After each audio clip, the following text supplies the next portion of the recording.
Inay, kumusta na ho kayo? Hindi ka naman sumulat na darating ka eh. Eh, sumulat naman ho ako, kaya lang eh. Hindi ko nailagay ang petsa. Sandali lang. Dito ka.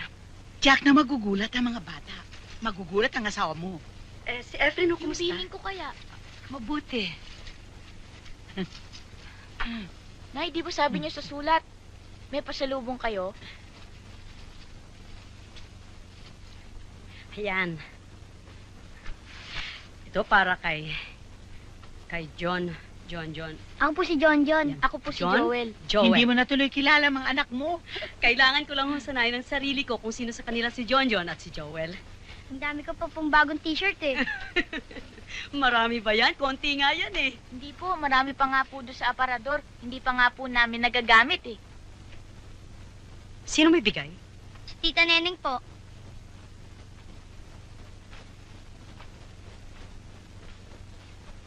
Inay? Sinong neneng? Ma?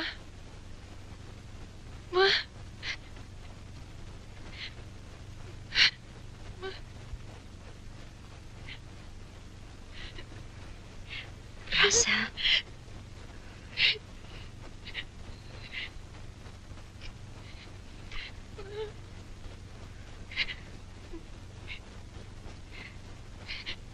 Russell. May pasalubong ako sa'yo. Halika.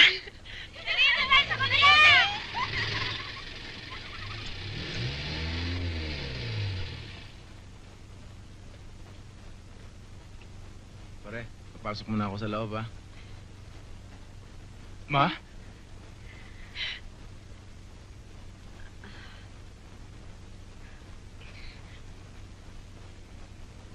Sa Andres. Ma? Halika nga. Ang laki-laki mo na. Sa Flor, nasa taas na po yung bag nyo. Salamat, Gilbert. May pasalubong ka rin, ha? Maraming salamat, to. Ang anak ko.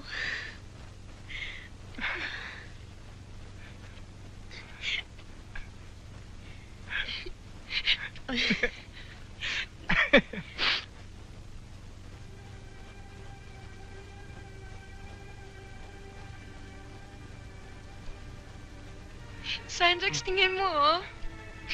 Ang ganda yan, eh. Eh ako.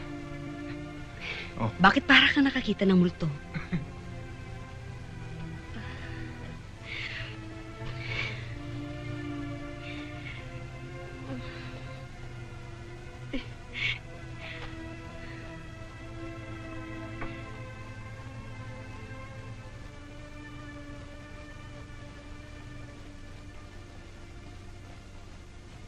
Ito na ang huli natin pagkikita. At huwag mo na akong matakot-takot ulit! Dahil hindi na ako natatakot sa mga bodyguard ng tatay mo! Iwan mo ko? Isang kawawang bulag. Hindi ka na nakakaawa, Mildred! Mayaman kayo! Makapangyarihan ang tatay mo! Ba't hindi ka na lang kaya humanap na ibang lalaki?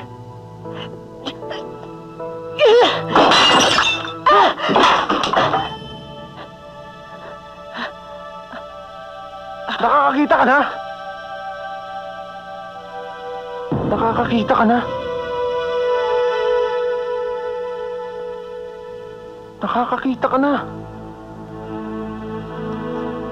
Niloko mo ko. Hindi kasing grabe na panluloko niyo sa akin. Ikaw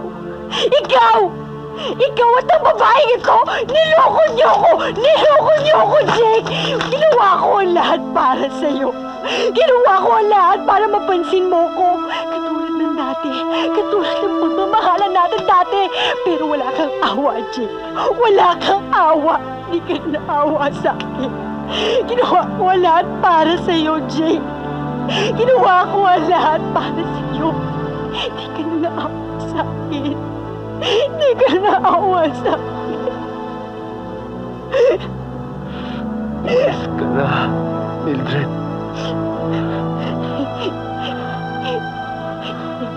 Jake, tawarin mo ko. Niloko mo ako. Umalis ka na. Patawarin mo kung niloko.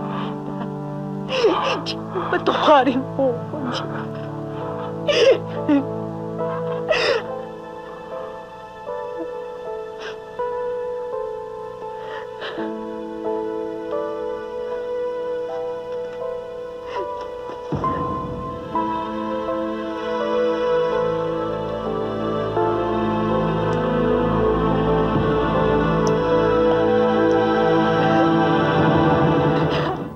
Pasensya na, ako huli konti.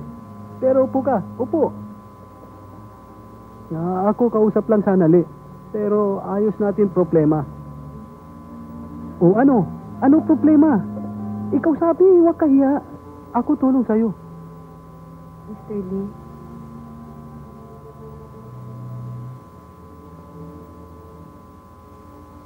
pumapayag na po ako sa gusto niyo.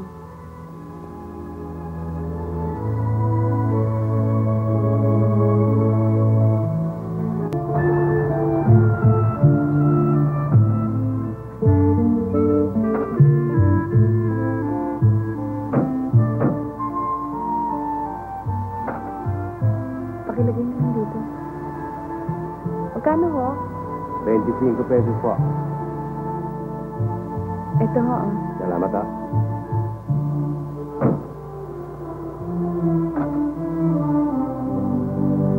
Ate? Ate Eden? Ate? Sino yung ate? Kain ka muna, oh. Asan ang ate Eden? Ako'y natutuwa na naman. Sa TV, oh. Na naman itong recipe na i-demonstrate ngayon. Kasi, pag ako nakakakita nito, kung minsan pa mayroong mga eateries dyan, mayroong naka-streamer nila, caldereta, ha? Medyo, pag sinabi ng caldereta, maiisip mo yan, ano kaya ginamit doon? Calderetang kambing, calderetang baka, calderetang manok. Ginagawa din yun.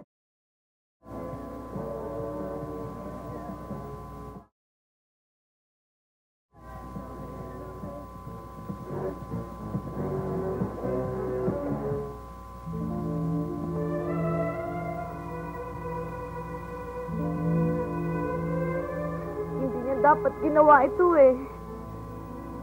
Pambihira naman siya eh. Alam naman niyang gagawin ko lahat para sa kanya eh. Para ano pa lahat ang ginagawa ko ngayon? Lalayasan din pala niya ako. Mas matanda nga siya kaysa sa akin eh. Dapat siya nag-aalaga sa akin. Buti nga umalis na rin siya. Pakialam ko kung ano mangyari sa kanya. Ayoko na rin siya makita. Ayoko na siya makita.